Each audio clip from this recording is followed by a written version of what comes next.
একটা টাকা বাহির করে এরকম উপরে উঠায়, আল্লাহ আপনার দেওয়া দেহটা দিয়া চাকরি করলাম, সব কামাইলাম আপনার দেওয়াটা দিয়া। চক্ষু আপনি দিলেন, কান আপনি দিলেন, বাকশক্তি আপনি দিলেন, ব্রেন আপনি দিলেন, দিল আপনি দিলেন, কর্ম করার হাত আপনি দিলেন, পাও আপনি দিলেন, ছোট ছিলাম সাজায়া দিলেন, আপনাকে একটা টাকা দিলাম। মনে হয় রাগ হয়ে গেলেন, ঠিক না? কোনো অযৌক্তিক কথা বললাম?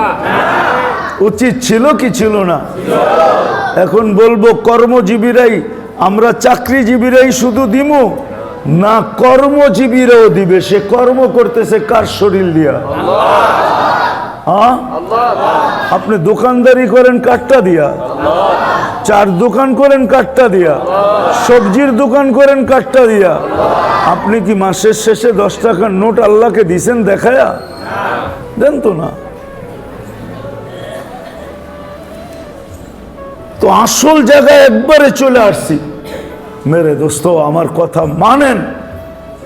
মুসলমান উম্মতে মুহাম্মদী 99 পদের মালিক আল্লাহর পক্ষ থেকে নির্বাচিত, তিনবার নির্বাচিত।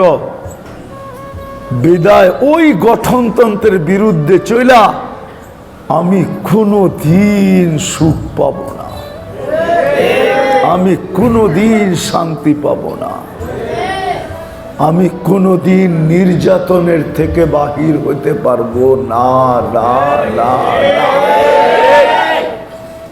কোনোদিন না। কেননা আমি গঠনতন্ত্রের বিরুদ্ধে চলে গেছি। গঠনতন্ত্রের ভিতরে সবচেয়ে বড় যেটা ছিল, সবগুলা বাদেই দিলাম, সবচেয়ে বড় যেটা ছিল, যেটা ব্যতীত ওই দলের সীমানাই থাকা যাবে না, দলের বাউন্ডারির ভিতরেই থাকা যাবে না। এই জন্যই আল্লাহ দায়িত্ব নিয়েছিলেন যে এটা যখন এরকমই গঠনতন্ত্রের এরকম একটা রীতি যে এটা ছাড়া সবগুলো অমান্য করলো চলবে, কিন্তু যদি এটা অমান্য করলো তাইলে আর দলের অন্তর্ভুক্ত থাকার সুযোগ হবে না। এই জন্যই আল্লাহ ডাকার দায়িত্ব নিছেন। ডেলি 5 বার নামাজের জন্য ডাকেন। কে ডাকে? কে? দুনিয়ার পদস্থ ডাকলে তো লঙ্গির খবর থাকে না, ঠিক না? আজকে সহজ পায়া গেছি, ইচ্ছা স্বাধীনতা দিয়েছেন বিদায়। মনে হয় সমস্যাটা এটা তো বলা যাবে না আল্লাহর জন্য, শুধু এটাই বলা যাবে যে ইচ্ছা স্বাধীনতা পাওয়ার কারণে আজকে আমাদের এই দুরবস্থা।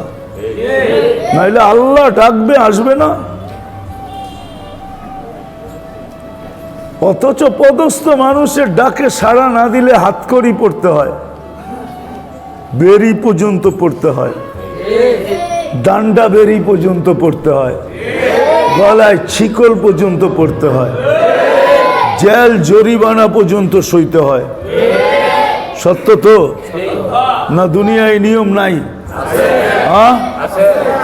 তাইলে ডেলি আল্লাহ 5 বার ডাকে। মাসে কয়বার ডাক হইল? বৎসরে কয়বার হইল? 1800 বারই ধরেন, 365 দিন হিসাবে, 12 মাস হিসাবে। হ্যাঁ, কয়বার ডাকলো আল্লাহ বৎসরে? কয়জন মসজিদে আসি? কয়জন এখানে 5 ওয়াক্তের নামাজি? 24 ঘন্টা নুন কার খান? হ্যাঁ, যৌবন কি কলিকতা হারবালে পাওয়া যায় না মডার্ন হারবালে? আমি তো 16 থেকে নিয়ে আইতে 24 পর্যন্ত আমেরিকা হারবাল ঘাইটা আসলাম, কোথাও তো যৌবন দেখলাম না। জিগাইলে খালি হাসে যে তোমাদের এখানে যৌবন পাওয়া যায় না, আমেরিকান হারবাল না পাওয়া গেলে আমেরিকার মতো দেশ। প্রশ্ন করলে খালি হাসে, তুই কি প্রশ্ন করতেছ, এখানে যৌবন পাওয়া যাবে কোত্থেকা? তো আমেরিকান হার্বালে যৌবন পাওয়া যায় না? তো যুবক, তুমি কার যৌবন দিয়ে বহন করে চলছ? এটা কি নুন না? এটা কি নুন না? নুন কার খাইতেছি? কি এটা নুন না? 24 ঘন্টা অক্সিজেন কার নেন? এখন যদি অক্সিজেন এখান থেকে শূন্য হয়ে যায় 1 মিনিটের জন্য, বাঁচবেন? কতক্ষণ বাঁচবেন? আরে বলেন না, কতক্ষণ বাঁচবেন? 24 ঘন্টা তো অক্সিজেন নিতেছেন, নুন আল্লাহর খান। 1 বৎসরে 1800 বার ডাকছে। কয়বার মসজিদে আসছি? কিছু তো 2 বেলা আসলে 3 বেলা আসে না, 3 বেলা আসলে 2 বেলা আসে না, 4 বেলা আসলে 1 বেলা আসে না, কিছু তো সপ্তাহে শুধু 1 বেলা আসে, কিছু তো বৎসরে শুধু 2 বার আসে। কে ডাকে আপনাকে? মেরে দোস্ত, একটু বোঝেন, নির্বাচিত যার পক্ষ থেকে, নির্বাচিত যার পক্ষ থেকে ওনার এটাকে কি বলে ভুলে গেলাম আবার, দলীয় কি রেজুলেশন, গঠনতন্ত্র। নির্বাচিত আপনি যার পক্ষ থেকে, ওর গঠনতন্ত্র মানা ব্যতীত আপনি সুখে থাকবেন না, না, না। এটাই আল্লাহর সিদ্ধান্ত। নাইলে ওয়াদা ছিল কোরআনে, আনতুমুল আলাউনা, তোমরা সবার উপরে যদি গঠনতন্ত্র মানো। উলাইকা লাহুমুল আমান, নিরাপত্তার চাদর দিয়ে তোমাদেরকে ঢাইকা রাখবো যদি গঠনতন্ত্র মানো। লাহুম রিস্কুন কারীম, তোমাদেরকে আমি কাম জড়ানো ব্যতীত পালবো। আরেক হাদিস মিলাইলে আরো সুন্দর হয়।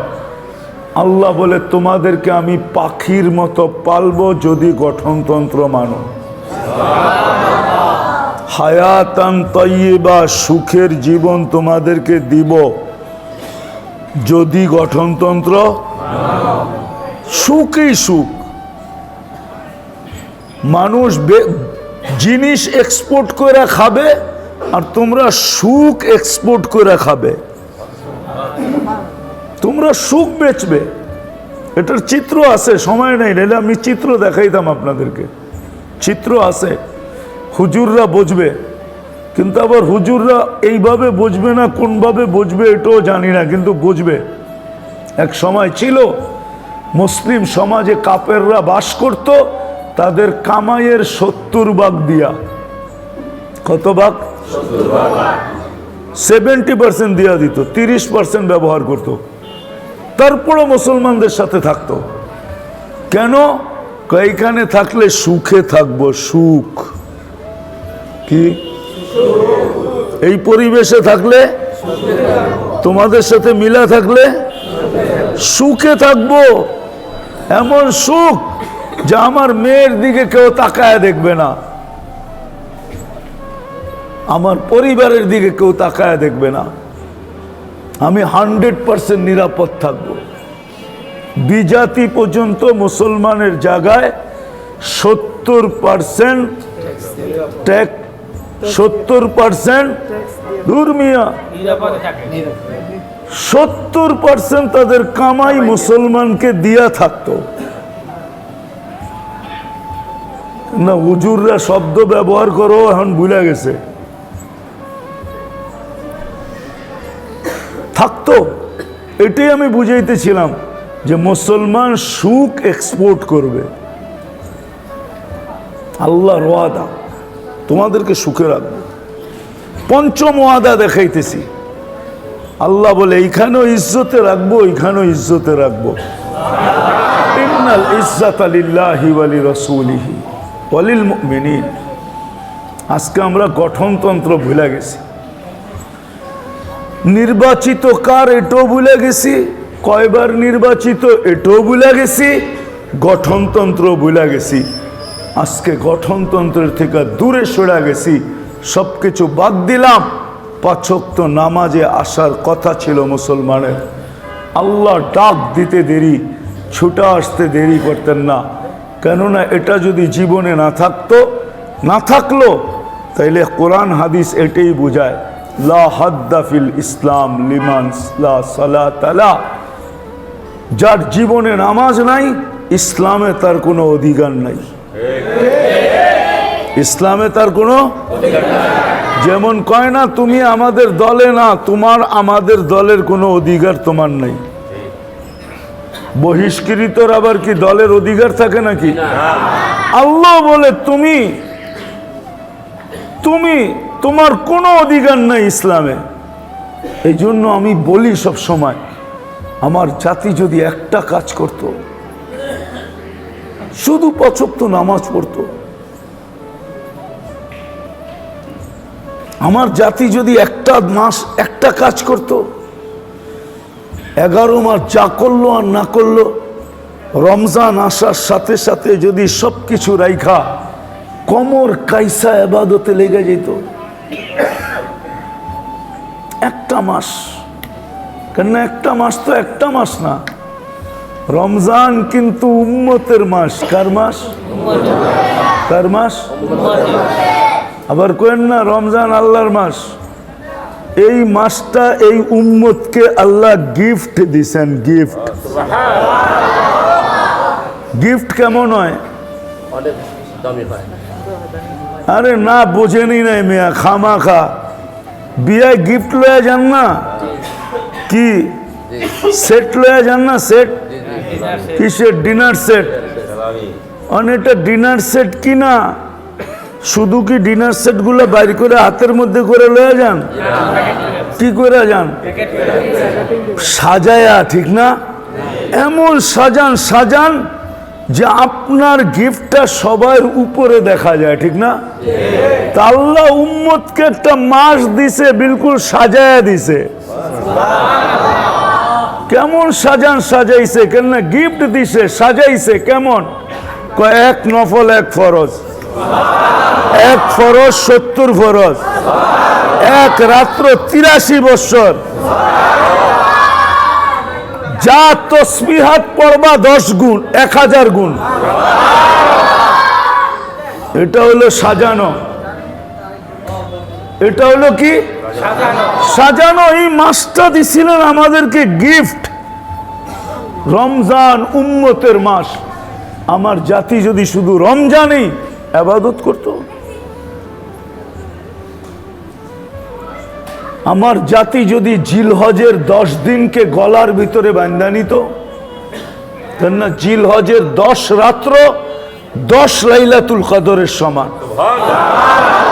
প্রত্যেকটা দিন 1 বৎসরের ইবাদতের সমান। আমার জাতি যদি 4 মাস গুনাহ না করত, এই যে রজব, আল্লাহ তো নিষেধ করছেন, ফালা তুজালিমু ফিহিন্না আনফুসাকুম, এই 4 মাসের ভিতরে তোমরা গুনাহ করো না। আমার জাতি যদি এতটুকুই করত, তো মেরে দোস্ত, আজকে আমরা নির্যাতিত, আজকে আমরা সুখ হারা, শান্তি হারা, আজকে আমরা সুখ হারা, শান্তি হারা, সারা দুনিয়ায় নির্যাতিত। আমরা 4 পক্ষ থেকে নির্বাচিত, এটাও জানি না। কয়বার নির্বাচিত এটাও জানি না। রেজুলেশন কি, গঠনতন্ত্র কি, এটাও জানি না। কতটুক মানলে চলবে এটাও জানি না। এই জন্য পায়ে হাত দিয়া বলি, আসেন আজকের থেকে অঙ্গীকার করি, তওবা করে অঙ্গীকার করি। এখন সূর্য ডুবতেছে, শুক্রবারের দিন, দোয়া কবুল হওয়ার সময়। চলেন আজকে আল্লাহর কাছে তওবা করি। রাজি? তাহলে হাত উঠায় আল্লাহর কাছে তওবা করে, যে আল্লাহ অতীত থেকে তওবা করলাম, আর কোনদিন নামাজ ছাড়বো না। পাক্কা? নামান পাক্কা তো? কোনদিন নামাজ ছাড়বো না। সামনে যে রমজান আসতেছে, রমজান যে সামনে আসতেছে, প্রস্তুতি নিতে থাকেন যে এই বৎসরের রমজান সমস্ত জীবনের অতীত বৎসরগুলোর চেয়ে বেশি ইবাদতের ভিতরে কাটাবো। আরেকটা এলান করব, 2, 3, 4 ফেব্রুয়ারি অর্থাৎ আগামী শুক্রবারের পরের শুক্রবার থেকে, বৃহস্পতিবার থেকে টঙ্গী ময়দানে বিশ্ব ইজতেমা যাওয়ার নিয়ত টিয়ত করছেন না করেন না? কে কে করছেন? যুবকরাও করছে? নামান নামান। আর যুবকদের পায়ে হাত দিয়া বলবো, অঙ্গীকার করো আজকের থেকে আর নেটে দেখা চুল কাটবো না। ওয়াদা? না, যুবকরা হাত উঠাইতে চাইতেছে না। উঠাও উঠাও, কাজে দিবে। নামাও নামাও, এখনো বাংলাদেশের উপরে আল্লাহ দয়ালু। নারাজ যদি হয়ে গেল না, 100 বারের উপরে ভূমিকম্প আসছে, কোনো বিপর্যয় হয় নাই। নারাজ হয়ে গেলে রাত্রে ঘুমায়া থাকবা, সকালে উঠা দেখবা আরেক জায়গায়। তোমরা না বলো মারবো এই জায়গায়, পড়বো আরেক জায়গায়, তো ঘুমায়া থাকবা আরেক জায়গায়, পড়বা যায় আরেক জায়গায়। ঘুমায়া থাকবা বিছনায়, ঘুমের থেকে উঠা দেখবা যে কোথায় পড়ে আসো। হইতে পারে ঈসা আলাইহিস ইসলামের কাহিনীর মতো। উনি এক জাতিকে জিজ্ঞাসা করছিলেন যে তোমাদেরকে আল্লাহ ধ্বংস করলো কিভাবে? কয় বিতনা বিল আফিয়া আসবাহনা ফিল হাবিয়া। শুইছিলাম মোচ ফুর্তি করতে করতে, উঠা দেখি হাবিয়া দুজকের ভিতরে। পায়ে হাত দিয়া বলতেছি, খোদার ওয়াস্তে আমারটা মানো। কয়দিন তোমার এই স্টাইল থাকবে? আর তোমার চুল কাটা দেখে এই এলাকার কোন মেয়ে তোমার পিছে পড়ছে এই পর্যন্ত? কও, কে তোমাকে প্রেম পত্র পাঠাইছে? আর কে মেসেজে বলছে আই ডট ডট ইউ? হ্যাঁ বলছে? একজন হাত উঠে বলতে পারবো যে আমারে বলছে? তাইলে আমি তোমারে চুল কাটার টাকা দিয়ে যাবো, যে তুই আরো চুল কাট। একজন পড়ছে, আরো যেন 10 জন তোর প্রেমে পড়ে, যাতে প্রেমের যাতায় তুই অল্প বয়সে কাহিনী শেষ হয়ে যায়। মিন্নি বাংলাদেশে অভাব নাই। আর দ্বিতীয় তোমাদের কাছে দরখাস্ত, 14 তারিখ উদযাপন করব না। ওয়াদা?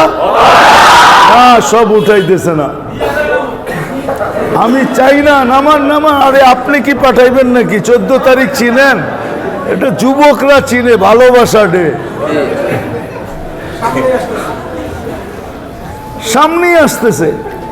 আল্লাহকে নারাজ করো না। আল্লাহকে ডাকায় একটা শব্দ আছে, ডাকায় একটা শব্দ আছে। হ্যাঁ, সবার লোকে পাঙ্গা লও লও, আল্লাহর লোকে লও না। আল্লাহর লোকে পাঙ্গা নিয়ে টিকা যাবে না। এই জন্য আল্লাহকে নারাজ করতে নাই, বিশেষ করে মুসলমান।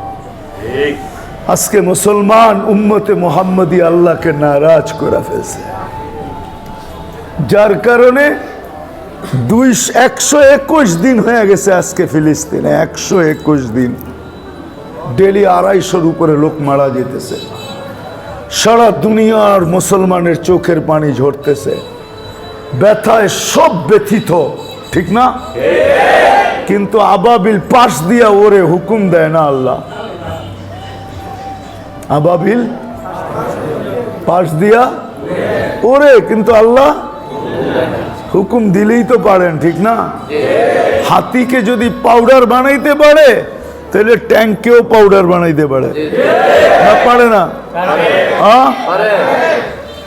জল স্থলের প্রাণীর ভিতরে হাতিই তো সবচেয়ে বড়, ঠিক না?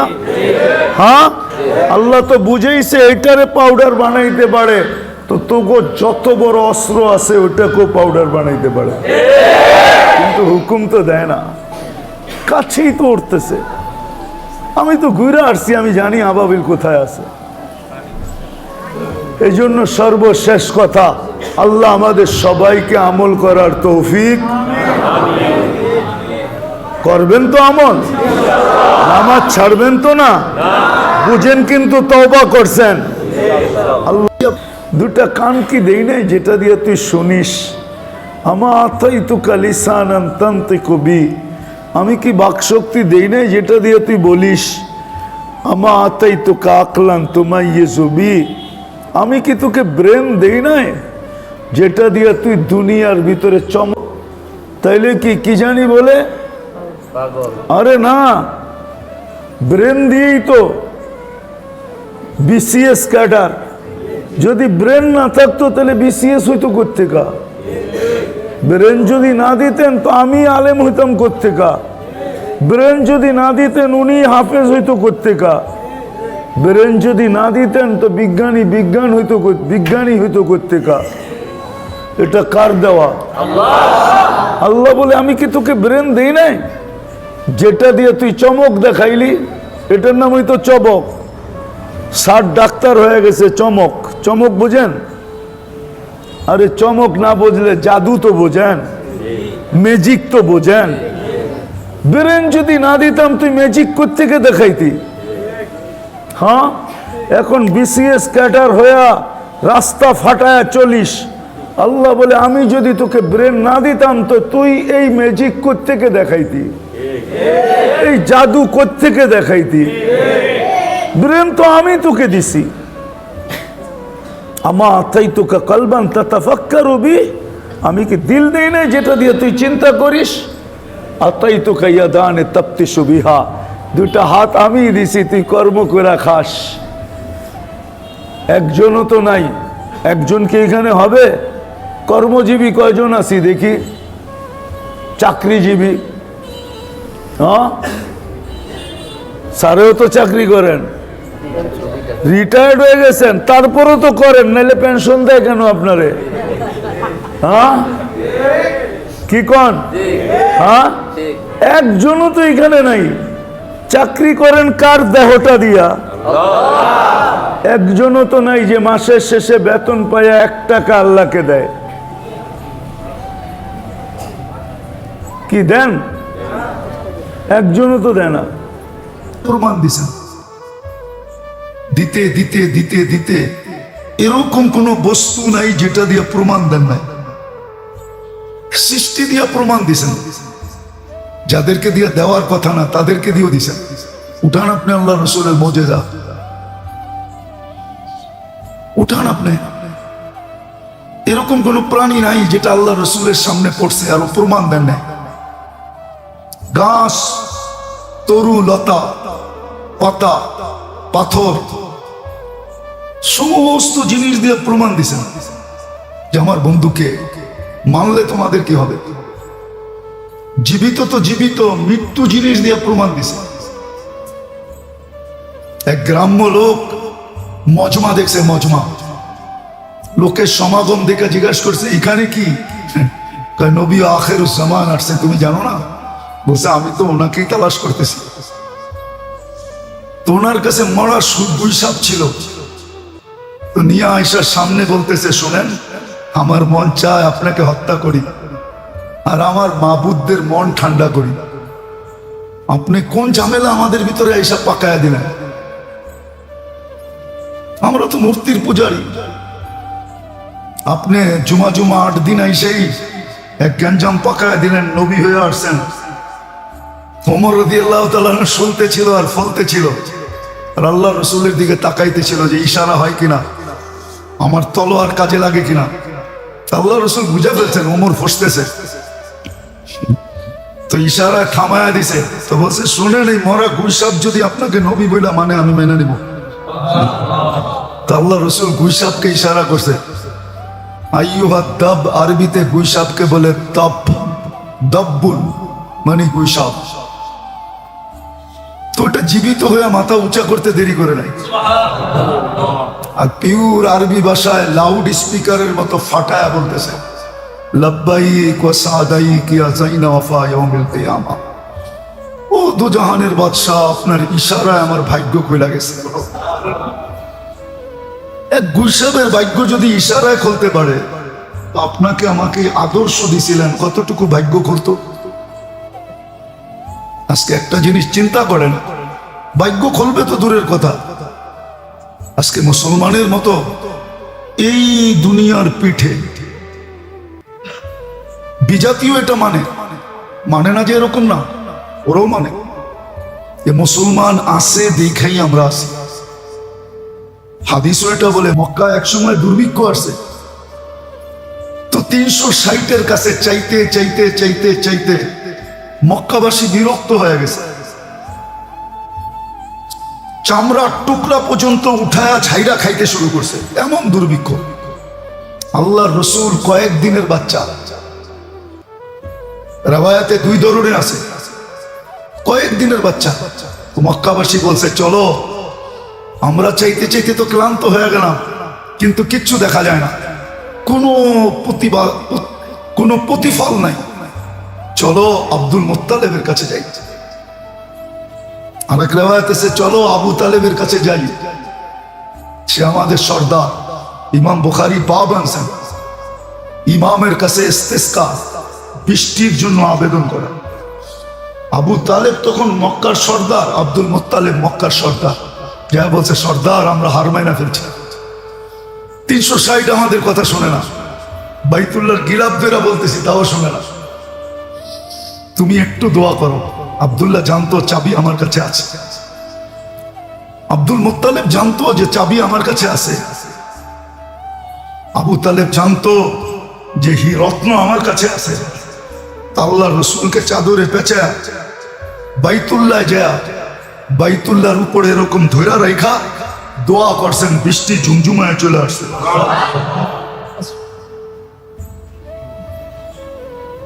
বুঝানোর জন্য বলতেছিলাম, দুনিয়া জানে মুসলমানের কারণেই আমরা লালিত পালিত, কিন্তু আজকে মুসলমানের মতো নিকৃষ্ট ওদের চোখে দুনিয়ায় কোনো জাতি নাই। প্রমাণ তো মানবেন না, ভাববেন না, কোত্থেকে মানবেন, ভাবিই তো না।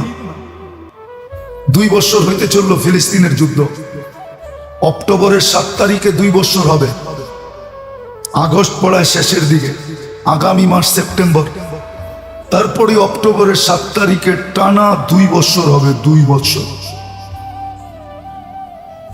ঠিক না? টানা 2 বছর নির্বিচারে মানুষ বন্য প্রাণী এরকম নিধন করে না। যদি করত তাইলে ঢাকা শহরে কুকুরের আধিপত্য এত হতো না। এক সময় ছিল, আমরা ছোটবেলা দেখতাম কুকুর রাস্তায় পাইলেই সিটি কর্পোরেশন ওয়ালারা ইনজেকশন দিয়ে উঠে নিত। ঢাকা শহরেই তো ডাঙ্গুটি খেলতে খেলতে বড় হইলাম, এখনো তো মনে আছে কোন বাড়িগুলোর ভিতরে যায় ডাঙ্গুটি খেলতাম। ডাঙ্গুটি চিনেন?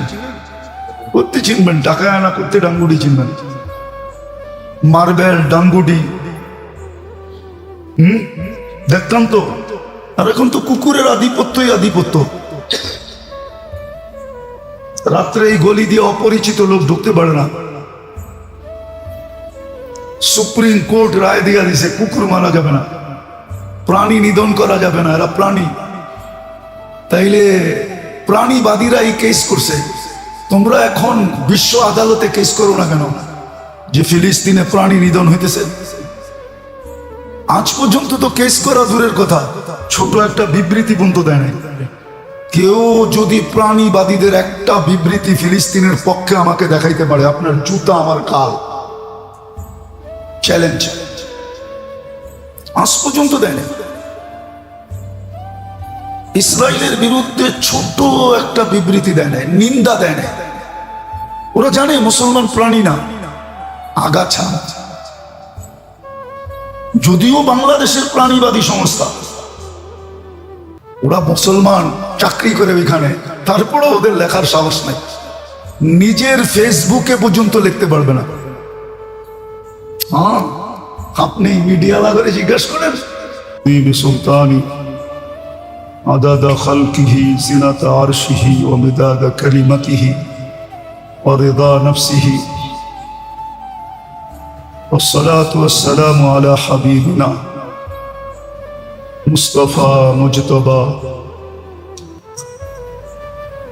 لواء الحمد بيده يوم القيامة سيد الأولين والآخرين إمام المرسلين رسول رب العالمين بشيرا ونذيرا داعيا إلى الله رحمة للعالمين شفيع المذنبين حريص بالمؤمنين رؤوف رحيم سراجا منيرا أما بعد فأعوذ بالله من الشيطان الرجيم بسم الله الرحمن الرحيم لقد كان لكم في رسول الله أسوة حسنة وقال جل جلاله وإن تطيعوه تهتدوا وقال جل جلاله من أطاع الرسول فقد أطاع الله وقال جل جلاله ومن يطع الله ورسوله فقد فاز فوزا عظيما وقال رسول الله صلى الله عليه وسلم من أطاعني دخل الجنة ومن عصاني فقد أبى أو كما قال عليه الصلاة والسلام وقال صلى الله عليه وسلم تركت فيكم أمرين لن تضلوا ما تمسكتم بهما كتاب الله وسنة رسوله أو قال عطرتي أو كما قال عليه الصلاة والسلام मेरे अजीजों मेरे दोस्तों मेरे भाइयों अल्लाह जल्ल जलालुहु अम्मा नवालुहु एहसान जो अस्तित्व दिसेन जीवनों दिसेन